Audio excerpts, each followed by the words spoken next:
kailangan ko, ano ang magpapasaya sa sarili ko. Kung paano alam ko na ang nagpapapasaya sa akin noon ay two-piece burger steak, kayo rin po, may mga plano sa buhay, may mga gustong mangyari sa inyong mga pangarap. Alam natin lahat ano ang gusto natin, ano ang magpapasaya sa atin. At minsan hindi rin natin napapansin. Ang ating mahal na Poong Jesus Nazareno, hinihilang po natin. Papunta sa kagustuhan natin. Poong Jesus Nazareno, ibigay mo sa akin to. Poong Jesus Nazareno, dapat sundin mo ang dasal ko. Tama o mali? Kaya nga tayo humihila, kaya tayo bumubuhat, kaya tayo nagpapapahit.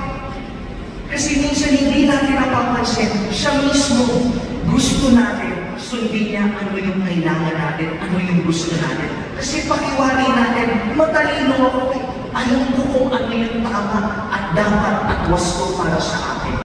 Paway ng Panginoon, tingin mo kami.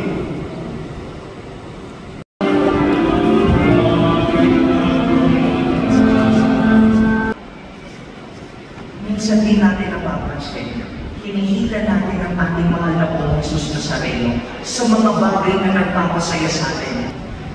Sundin mo naman ito, Poong Jesus Nazareno. Bigay mo naman itong trabaho na kailangan ko.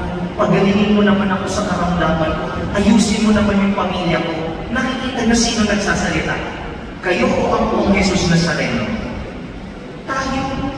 Meron ba kahit isa lang dito nagtanong, Poong Jesus Nazareno, saan mo ako dadalhin? Poong Jesus Nazareno, hindi ako masusunod, ikaw po ang masusunod. Saan mo gusto dalhin ngayon? Mga kapatid, pakitandaan, hindi ang Poong Jesus ang susunod sa atin. Tayo po ang susunod sa Kanya. Tignan niyo ginawa niya. Naging masunurin siya sa Kanyang Ama. Naging masunurin hanggang kamatayan. Dahil malinaw sa Kanya, kung kayo si Jesus, kung gusto niyo bang mamatay noon? Hindi. Sino kung gusto mamatay? Kaya nga, di ba may dasal siya sa Garden of Gethsemane? Panginoon ko, kayo mo naman ako dito sa kapahawakan. Kayo mo ako sa kamatayan. Nagdasal din siya. Pero sa dulo, kahit nagdasal siya ng gusto niya, ang sinabi niya, susunod ako sa iyo. Kahit ang ibig sabihin nito, mamamatay ako sa krus. At yun din po ang iniiwan ko sa inyong mga kapatid na sumusunod sa ating mahal na Poong Jesus Nazareno. Ang tanong, hindi anong gusto mo.